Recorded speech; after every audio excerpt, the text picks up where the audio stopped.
Hey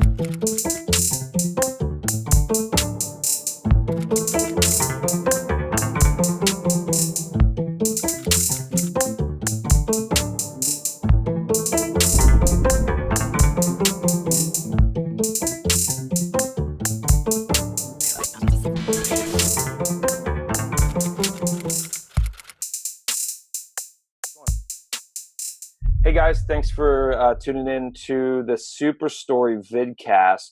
I'm here with my two business partners, T-Rev and Brad Lusher. We have thematic backgrounds based on our view of the world and current events. I particularly have a virtual background of the pandemic board game. Brad, is that a map? Yeah, this is Contagion. 95% of the world consumed by the virus. All right, and then T-Rev, you have a lightning storm. Lightning storm, right? Yes, that's kind of cool. It's not sort of virus based, but it seems ominous. I think I'm the lightning cleans the air, so I'm the one positive in this mix. Yeah, that's what I'd like to tell myself, and it matches my expressive social style. That's it. You're lightning in a bottle. That's it. So this is sort of the first episode of our Zoom sessions, where we are obviously all separated because of the coronavirus pandemic, and can only get together virtually, practicing safe social distancing via the interwebs. So thanks for guys for jumping on, and we want to talk a little bit about tonight, how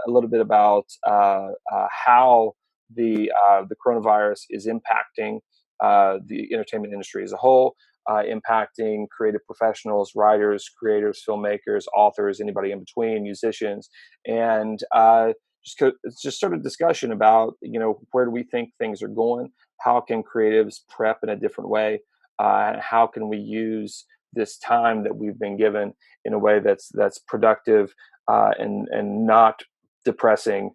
Because it seems like there's easily two ways you can kind of flow with this thing. So, but I'll start the discussion off just by asking how you guys are holding up. We're 3 weeks into this thing. I've lost track of all time and space at this point. I have no idea what day it is or how long we've been here. But how are you guys holding up? Well, sometimes I don't want to complain too much to, I guess, I think it minimalizes what people go through in prison. Right, sure. I think I have some prison fans out there, and I don't want to make them mad at me. But because so many times I get up and I walk downstairs and I'm like, oh, this is horrible. But then I think, well, if someone in prison had my house and my backyard, and they're not getting shanked every day, I think they would think this is cool, maybe. But sometimes I say this is like prison, and that's a smack in their face. Sure, I think Ellen just came under a lot of fire. Ellen DeGeneres, because she said that. Oh wow! On a video she put out on Twitter, that now she has sort of a new respect for people in prison as she's sitting in a $30 million. Yeah, exactly. Right. So, hey, in California, that we've been letting our prisoners free. Right. Yeah. All the ones that are on parole, like, just leave early. It's fine. Yeah. They'll be fine. Yeah, they'll practice good, safe social distancing. So I'm sure of it. But keep thinking you're about to say safe sex. It's weird. They probably won't practice that. But how are you holding up, Brad? How are you handling the global pandemic? It's weird, especially like when I was looking at Travis's lightning. It's like in California we've been getting rain. Sure. So it's like not only are we not able to go anywhere, but then a lot of these days we're not even going outside. Right. It's raining, or it's just in this room all the time. Like So the other day, I think it was 2 days ago, I went out for a toilet paper run. And I have this a little go-to Armenian market in Burbank that is off the beaten path, that usually has a little stash of toilet paper. And so I went out, and it was probably 7:30 in the morning, and zero cars, nobody's out. And that's the biggest difference that I've noticed in LA, is just there's no traffic anymore. And it was very much like a Walking Dead type of vibe. You're just getting, there's nobody anywhere, nobody walking. There's nobody on the street. I had my face mask up. I had my gloves on. I park, and as I was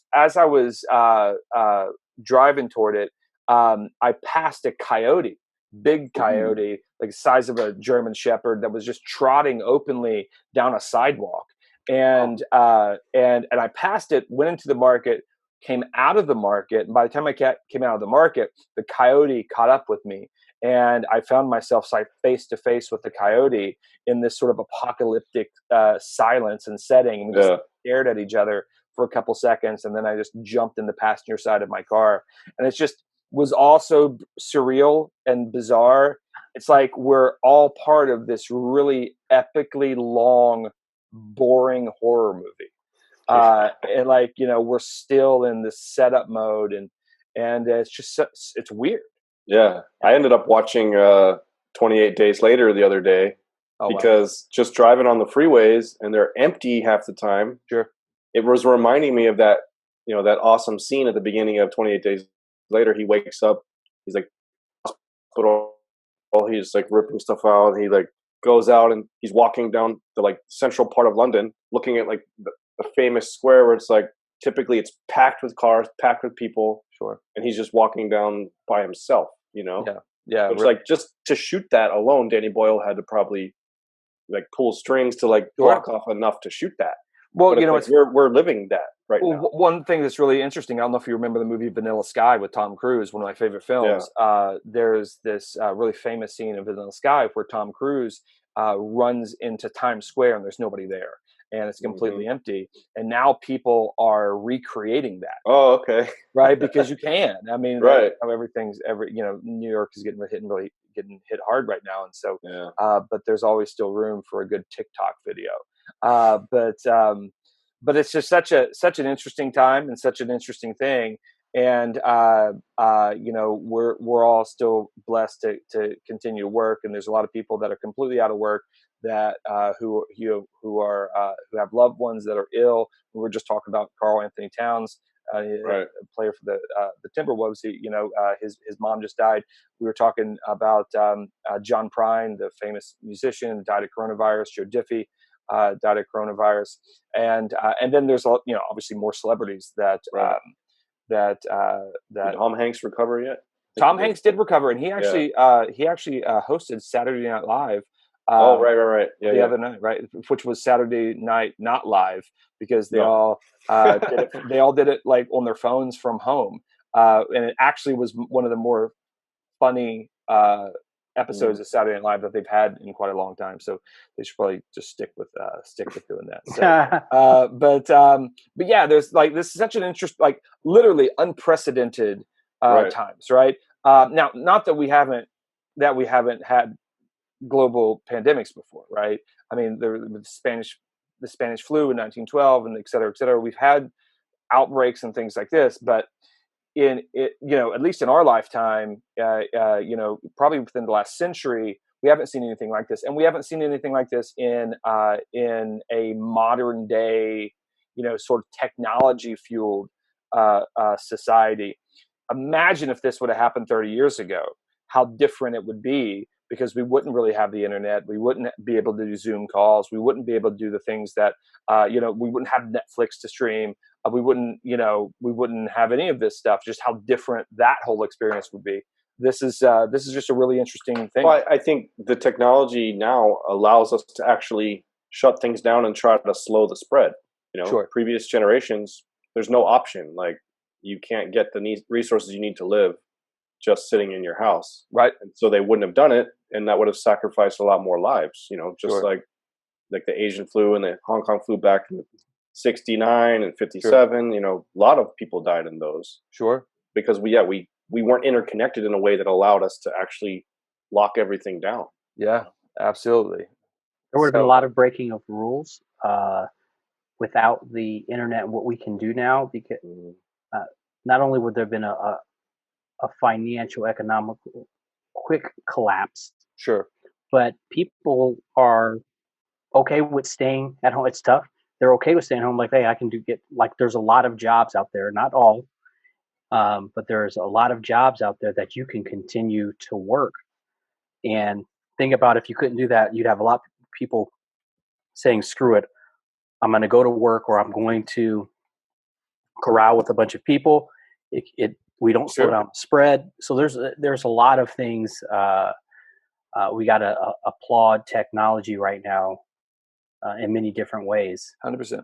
100%. Yep. I mean, it's for us, we're all three big sports fans, and it's like just not having any sports has been just a tremendously weird thing, right? Yeah.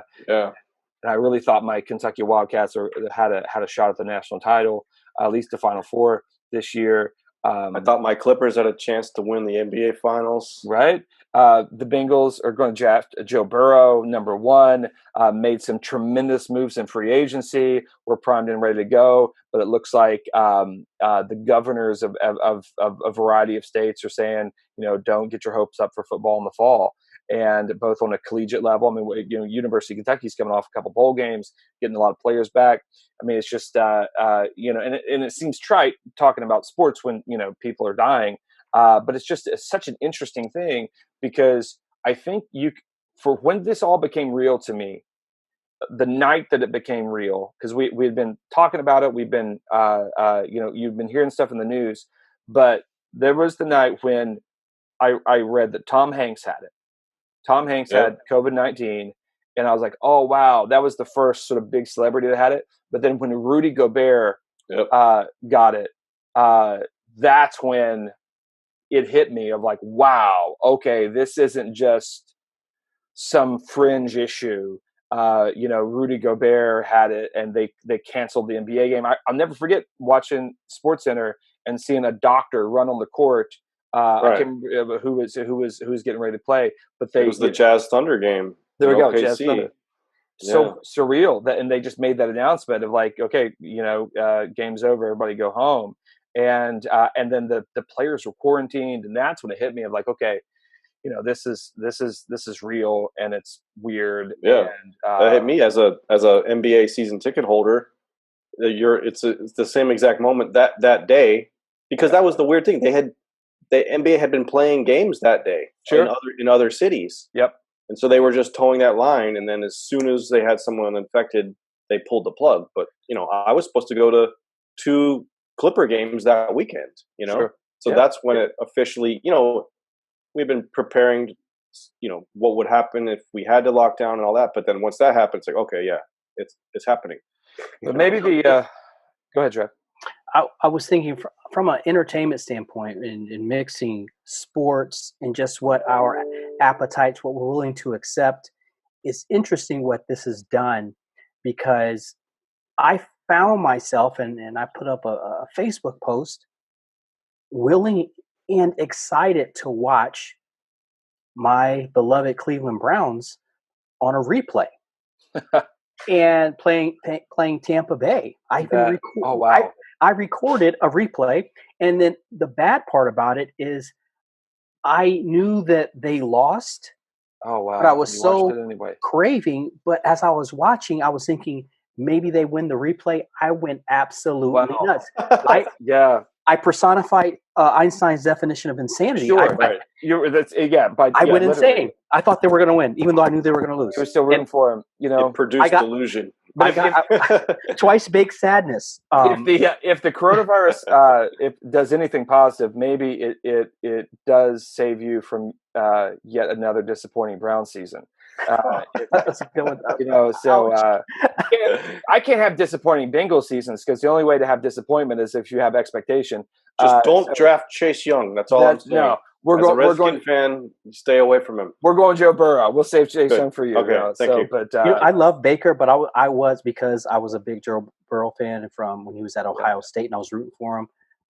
I was kind of mad that how does he fall in the lap of the Bengals? I mean, That's it. That's it. So we'll you guys can have Andy Dalton if you want. I don't mind Andy. Oh man, that's cruel. Andy's good. Like I like Andy. I like Andy. So but back to the coronavirus. So we're in entertainment. So many people are in entertainment. Everybody's trying to figure out a way forward. How do you think?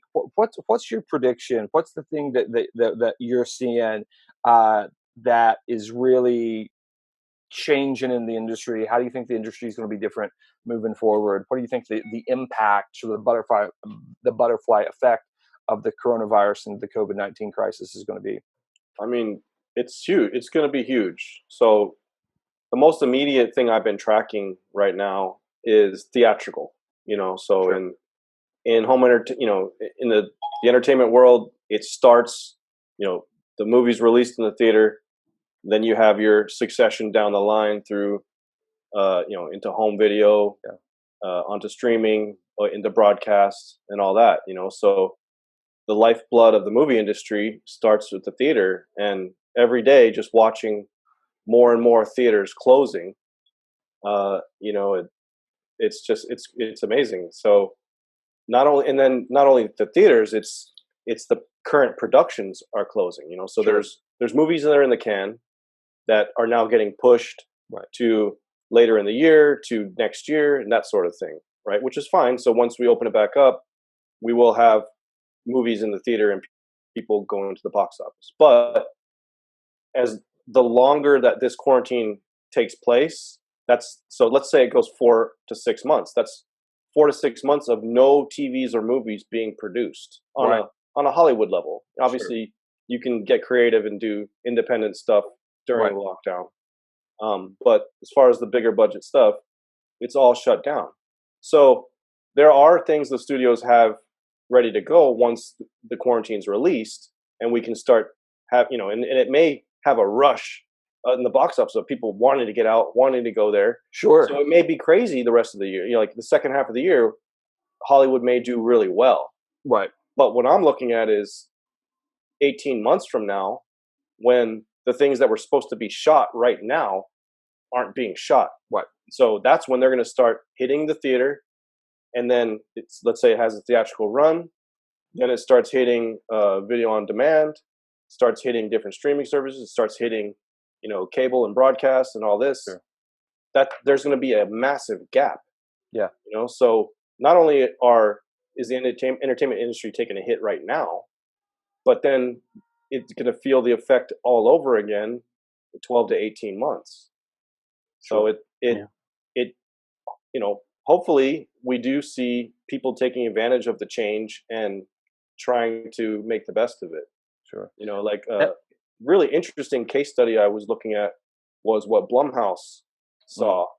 So they had 2 movies that were in the theater around the time that the lockdown happened. Oh, really? One that was doing really well, Invisible Man, and then one that wasn't. And they immediately had to obviously get out of the theaters, and they put them online for purchase. So Sure. $20 a pop, and so they're actually getting decent success off of that. But then the question is, instead of those people that are spending $20 to watch it from their home right now, instead of them going and buying a movie ticket to see it the first time that way, and then later on down the line, they're a repeat customer because they loved it, and Sure. they would be buying streaming, they'd be watching it on cable or whatever. Right.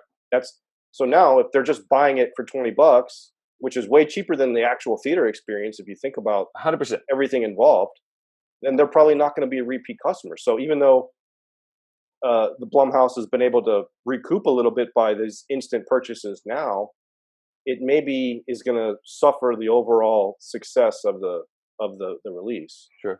I'd argue on the other end too that, think about this. We are stuck in our houses.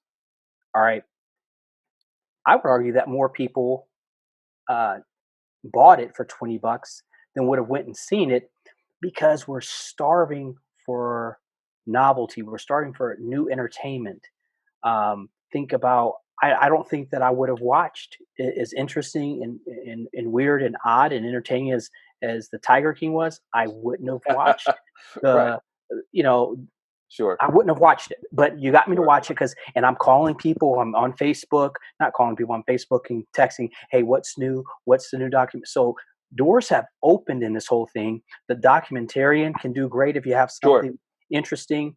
Um, the non-star, me studying digital statistics metrics on a daily basis as a part of my profession.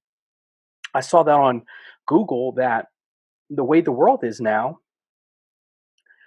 that millennials and Gen Zers, um, they're consuming their entertainment, and it's not having a star be a part of that entertainment Yeah. is no longer number one. It used to be number one, and they did a study over all of a bunch of different countries from China, and it's about it. Does it have meaning, personal meaning to them?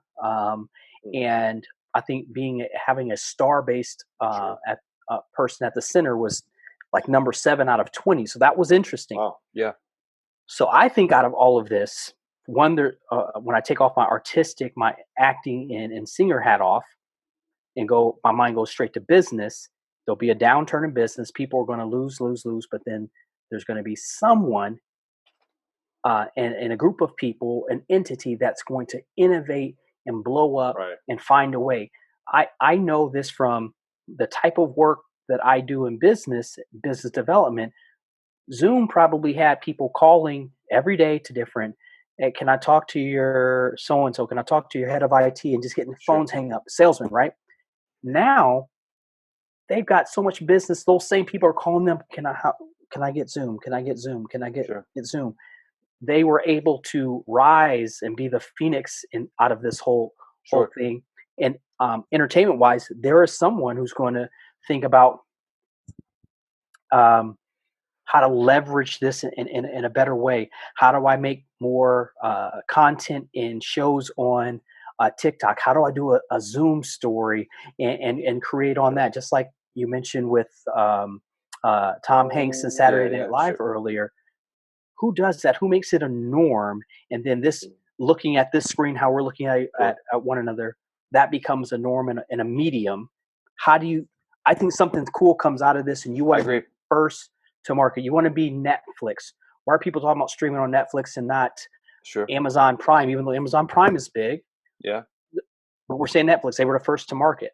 Sure. Who's going to be the first to this new market, this new normal? No, it's really interesting. I mean, I think the ramifications of all this, I think you're right, Brad, is with we're going to feel the pinch of just content creation, the content is sort of in the pipe. We're going to feel that, down the road.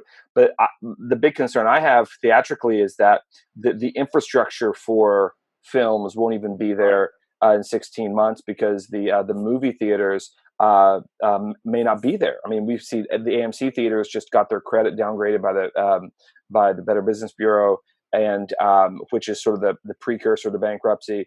I mean, because when people buy a $20 movie on iTunes or whatever, not only aren't they buying the ticket, but they're also not buying the concessions. They're not buying anything else. And really, the concessions are really how the theater really makes money, right? And so you're and then the local economies. When we go to the movie, I mean, we eat dinner at a restaurant. We park in a parking structure. We get ice cream somewhere, and then all those sort of feel the pinch of not going to the movies.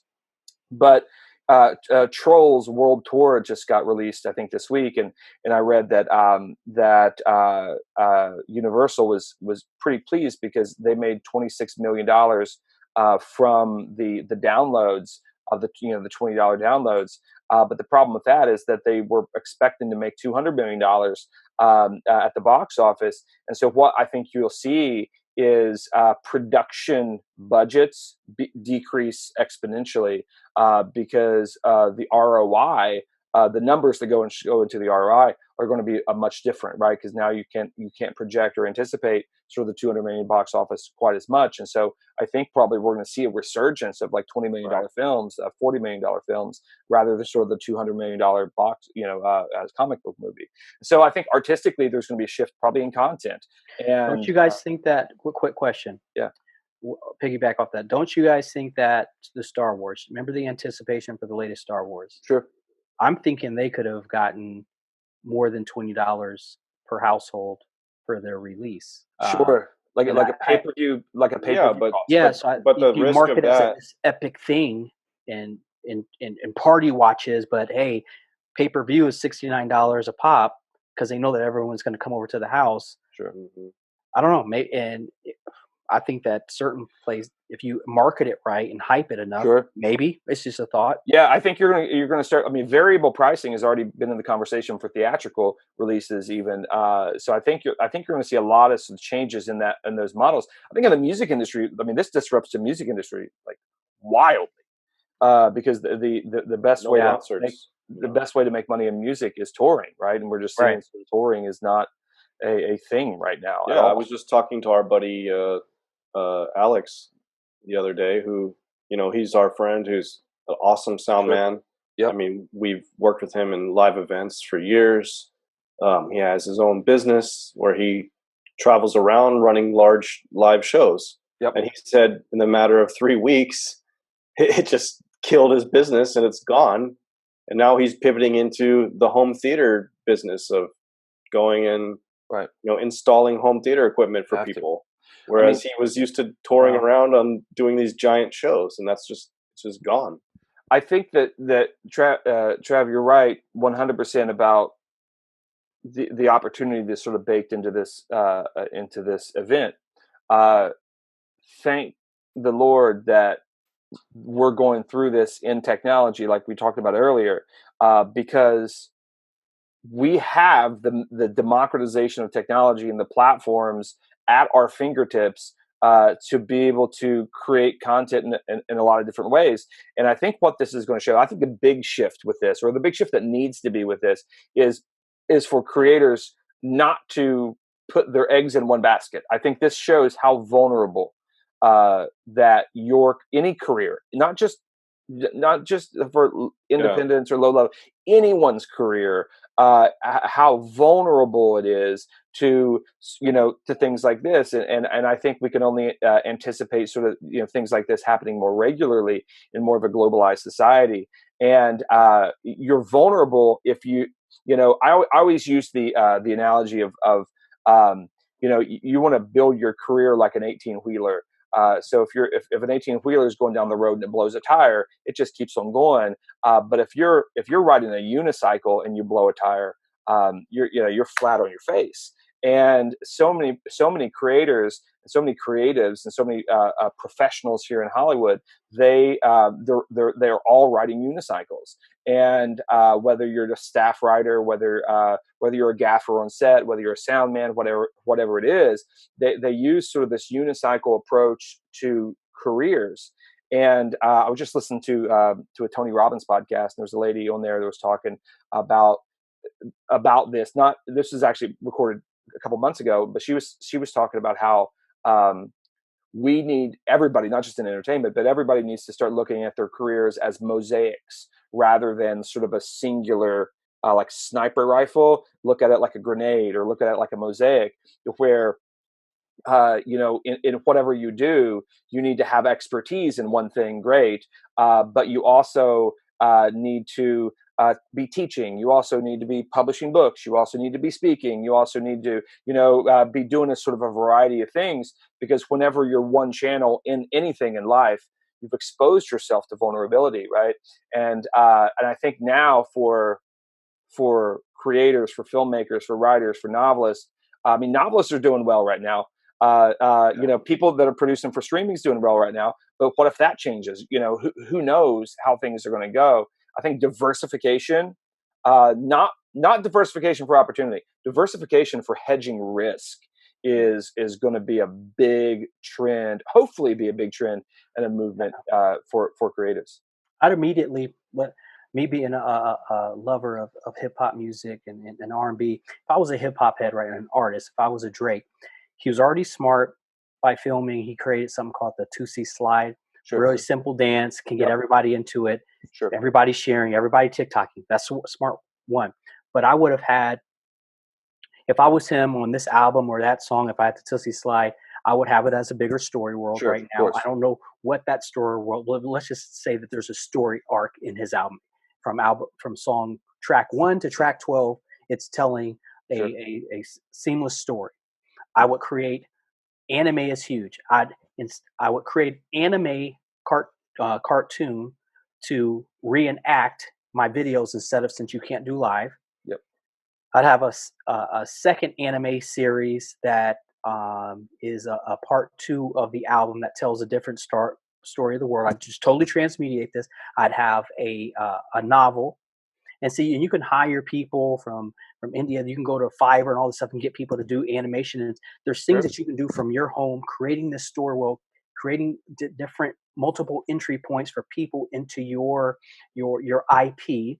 And then I would have maybe some blog entries of one of the characters from that album, talking about a different thread, a different storyline, some Right. inner emotions. Just what we do here. For our clients at 1-3, but I would be thinking like that right now and just getting that ready. And You have to. one of those things is going to catch, if Sure. not all of them. Well, like good content. You know how stockbrokers always say you need to have a diversified portfolio, right? So because you don't want just all your stock in Disney, right? Because all of a sudden we see Disney stock dropping so much that Apple may do a hostile takeover and buy them out, right? Do a leverage buyout. But you don't want just all your stock in entertainment. You don't want all your stock in tech. You don't want all your stock in just oil and natural gas. You want to diversify that as much as you can, and because not just for different opportunity, but to hedge against risk, right? Yes. And so I think we have to have that stockbroker mentality of to say, how do I diversify my career in such a way that that hedges me against sort of shifts in the entertainment industry, shifts in the economy, shift in global politics, things like that, geopolitics. But here's the thing, if you look at somebody like 50 Cent, right? So 50 Cent has his music, but he also has Vitamin Water and things like that. That's good to have sort of some investments and everything else. But I think what we're talking about is, if you're a creator, you don't necessarily want to go, when I say diversify your career, you're a writer, but then you also, work at Hobby Lobby on the weekend. We're not necessarily talking about that. I mean, if you do that, that's fine. But when I'm talking about diversification, I know when we're talking about diversification, we're talking about how do you diversify your entertainment, right? Because if God put you on earth to create entertainment, then that's what you do until you die, right? And thankfully, there's still a market for entertainment. I'm looking at an article right now from the Nerdist, and it says that 400 billion minutes of entertainment was streamed in March. 400 billion minutes of streaming content in March. Everything surged 85% upward, and that's just with streaming content. We're reading more books than ever before. We're playing more games than ever before. We're watching more stuff than ever before. We're listening to more stuff than ever before. Yep. Listening to more podcasts, watching more videos, et cetera, et cetera, et cetera. This isn't going away. So there's still a market for entertainment, Brad. It's just I think now we just have to figure out how to get it to people in as many ways possible. I think big Hollywood has to jump into. When I say big Hollywood, I'm talking about the film. Sure. They're just going to have to rethink everything from, at some point we're going to be shooting film. Sure. But what actors are nervous to do. It's not like when when we're released from the house, everyone runs out. It could be a trickle effect, guys. Some people may not want to be around. Some people may not go to the movies just because they've been locked up, because they're like, I'll go outside, but I'm going to kind of take my chances in kind of, there's a grade that you take, a slight grade that you take to get back into society. Sure, of course, So, yeah. we're going to have to be thinking about that as creators, especially the film producers. Yes. Um, Anybody in live action, right? I mean, has to think about this. I mean, has to think about, like, if this thing happens again, like Brad, you were saying, things get shut down, the production gets shut down, and my buddies that I know in the work in animation say that the thing that's like that the studios are doubling and tripling down on are animated series, right? So animated series doesn't rely on theatrical, and it doesn't rely on a cast and crew being in the same room. Right. And so I think we're going to see a lot of animated series sort of get pushed out, because all of a sudden now it's what's safe. Right. And if you look at what's safe, I mean, we're talking about, animated series, podcast safe, digital content that you can do for social and digital platforms safe, novels, obviously, safe, video games, safe. So I think, anything that requires a lot, actual human beings together, either in production or in viewing, that's the vulnerability. I think it's vulnerable because we weren't preparing for it. But I mean, we've seen the last 20 years, almost all of the big budget pictures are special effects heavy. Basically, it's a director standing there with an actor or two on a blue or green set. Sure. You know what I mean? So you don't have to fly a crew to Antarctica to shoot the scene. Sure. So if we're just prepared for this possibility, and it even allows for removing overhead, like why pay for a giant studio when you can have small little green room areas, and then you can have a zoom camera on the side of the director directing the actor. Yeah. You can literally film your scene in just one person at a time. You don't have to go to a giant studio. I think I think it was just we weren't prepared. Yeah, and this and just like, just sort of, I think this is a very 9/11 type of event. I mean, obviously not physically, culturally, but culturally, of like, oh, now we have to think of this, and now we can think ahead. I think the thing that we've been the thing that I think defeats people in all this, T-Rev, is what makes people hesitate is they don't want to learn anything new, right? They say, I don't know how to make a podcast. I don't know how to write a book. I don't know how to code an app. I don't know how to make a video game. I don't know how to do anything like that. And so they let that, that be a crutch to keep them from diversifying, to keep them from producing more content. And then they just kind of get grouchy and surly when these things, when these pandemics happen, and they don't transition very well, right? Just because this inability of sort of, learning new things. One thing that I found out recently is you've all heard the Benjamin Franklin quote, that is, jack of all trades, master of none, right? And that's usually what people say when we're out there kind of preaching the diversification super story gospel to people. They say, well, Houston, you can't do everything. You ever heard of the jack of all trades, master of none? If you try to do everything, you're not good at anything, right? But actually, do you guys know that was actually a misquote? Benjamin Franklin actually said, jack of all trades, master of one. And that's what really we should attain. We should try to attain in life. Is it's good to have a mastery, right? Something that you're an authority on, something that you do better than other people, something sort of all the insular, granular DNA of everything in the trenches. But that doesn't mean that's the only thing that you know how to do. You could be a jack of these other trades while still being a master of one. And I think that's how you create that mosaic in your career. And I think that's what we've always leaned into at 1-3 is we want to be masters of story, master of storytelling. We've spent countless hours and years dissecting story across all the different mediums, finding the best way to tap into story, and then becoming a jack of all trades is the delivery mediums of those stories. Sure. 100%.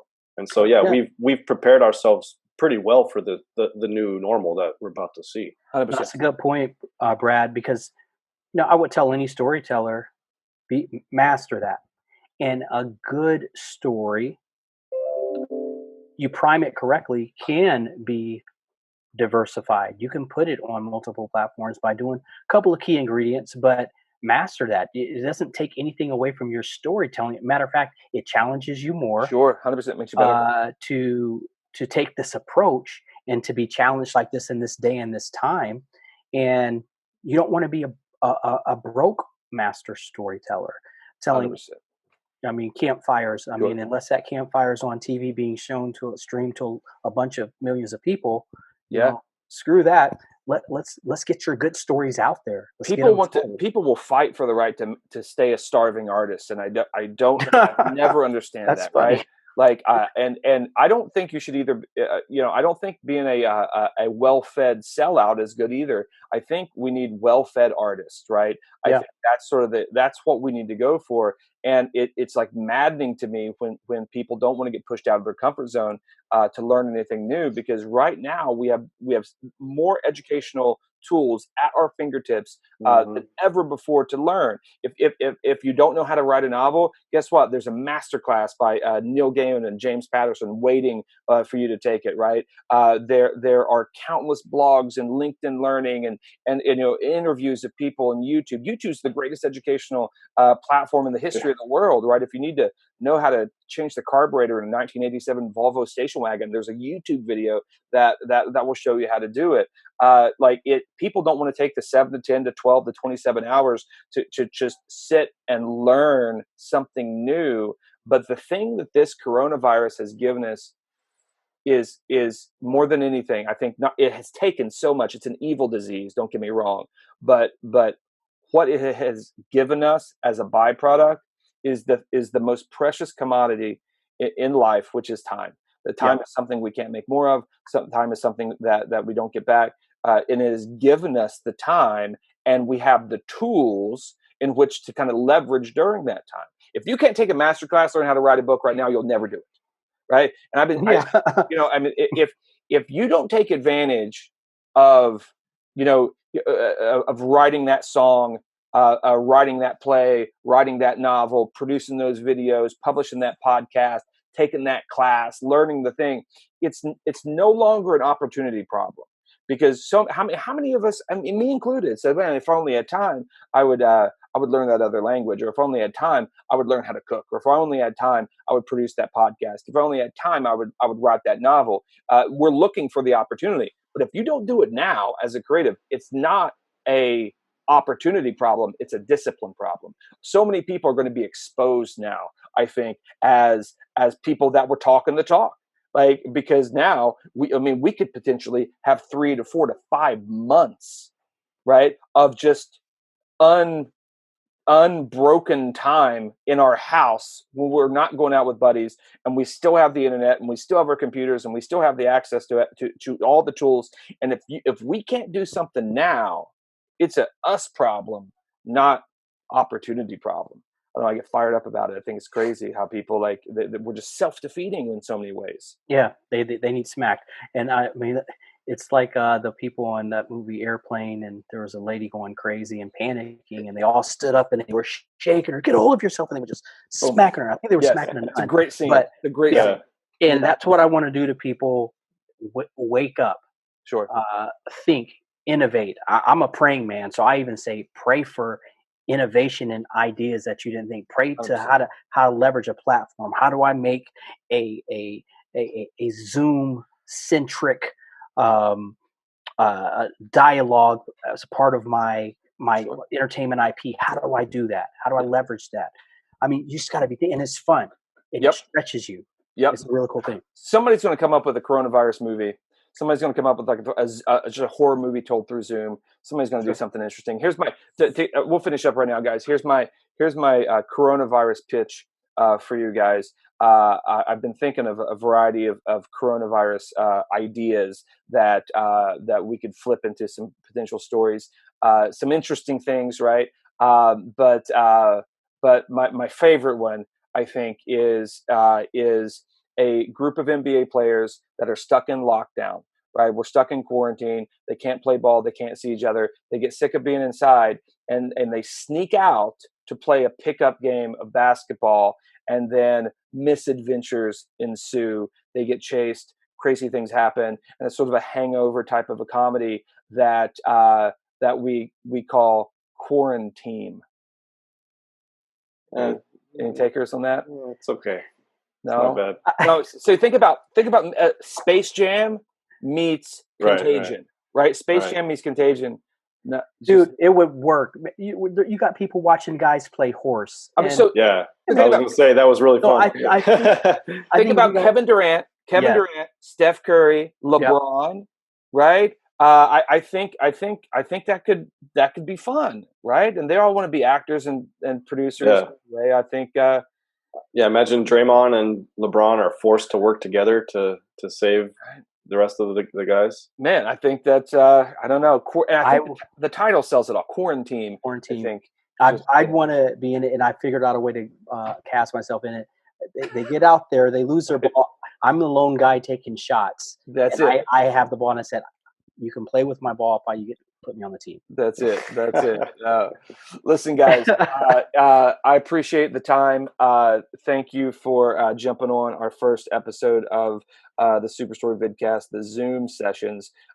So we're going to be doing this weekly, trying to give you guys as much content as humanly possible. And look at us. We're leveraging the platforms of today to be able to not be defeated by the coronavirus and to be able to get unfettered access to value-based content into your hands. We also have podcasts. We also have blogs. We have a lot of content. Check out our books. Encourage you guys to do so. Any last words, T-Rev? Any parting wisdom you would like to give our? Yeah, I challenge each and every one of you out there, if you have a family member, a friend, or someone who needs to get up off their butt, virtually smack somebody during this pandemic. To utilize what they have. Smack them. Real or in a virtual way. Either way. Well, put a glove on before you smack them. Maybe. Right. Yeah, right.